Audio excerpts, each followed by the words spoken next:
When you've been involved in fandom for as long as I have, you're bound to have come across the term shipping at least once. Shipping is a ritual fans will partake in for various reasons. But sometimes people will just ship things out of a need to project their feelings onto the media that they consume.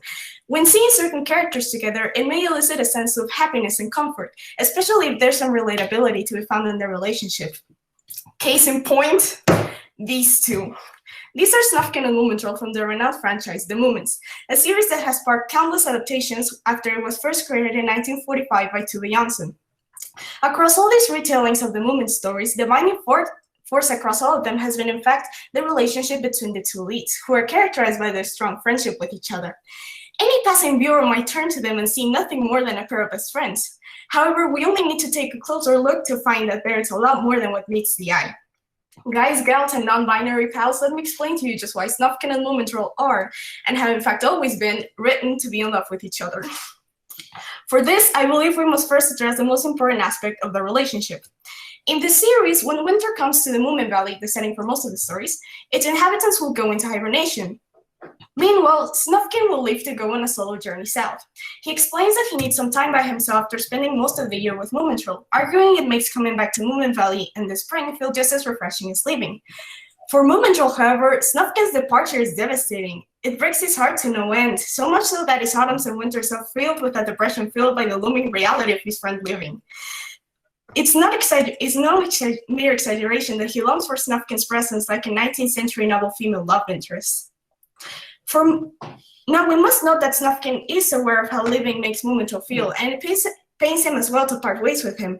But the idea of becoming emotionally attached to someone by staying terrifies him, and so he can purposely act distant at times to ensure his freedom. Having explained this, we can say that Moomin and Snufkin have a directly opposing dynamic, where one is willing to give the other all of the love in the world, but the other can't bring themselves to reciprocate. If this is the case, though, why would I argue that they would make a good couple? It's simple. It's in their character arcs. To help further this, let's look at two episodes from the 2019 Moomin Valley adaptation that are mostly identical to their original book versions and subsequent retellings. In the episode titled The Spring Tune, Snufkin struggles with the notion of returning to the valley, as he feels he's not yet ready to stop being alone, symbolized by his inability to compose the spring tune that always marks his arrival. To top it all off, he's constantly followed by a small creature called Tiri Wu, who seems to devote his entire self to admiring him, which frustrates him to no end and causes him to react in a cold and hostile manner. However, it is only after sorting out his problems and rude attitude towards Tiri Wu that Snufkin is finally able to be at peace with coming back to Moomin Valley and seeing Moomintroll again, remarking that, in fact, he really wants to see him.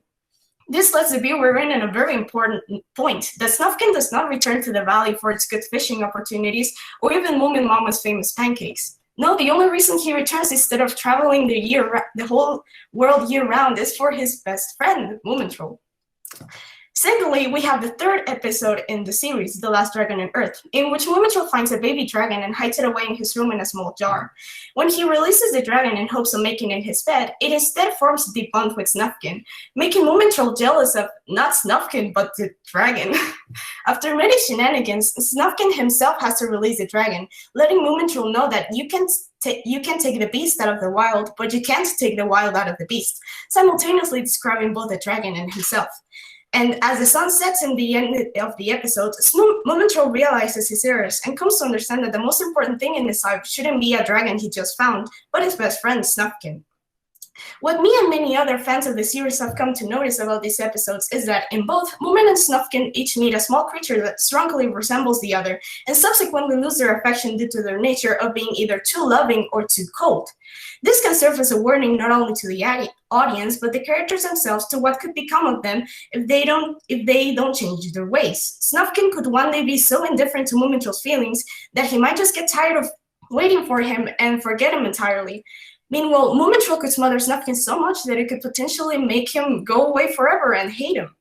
These stories are indirectly driving home the lessons that these two need to learn across the series if they don't want to lose each other, which is where their character arcs intertwine. Moomintroll needs to learn to love others, and by extension Snufkin, with an open hand, whereas Snufkin needs to learn to give himself the freedom to love and let himself be loved by others, specifically Moomintroll. To summarize, I think that Moomintroll and Snufkin's relationship is far from being purely platonic. Moomintroll longs and pines for Snufkin when he's absent, and we've gotten evidence that Snufkin, albeit scared of processing his emotions, returns his feelings for his best friend. All of this is wrapped in a neat little bow of good character writing and arcs that are clearly meant to go places.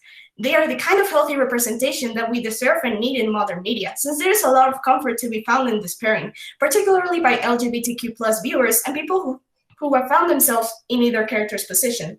If you have some free time, I strongly recommend checking out any of the Moomin adaptations because despite how much I may talk about them, Snufkin and Moomintroll's relationship can only be truly enjoyed if you watch it unfold for yourself.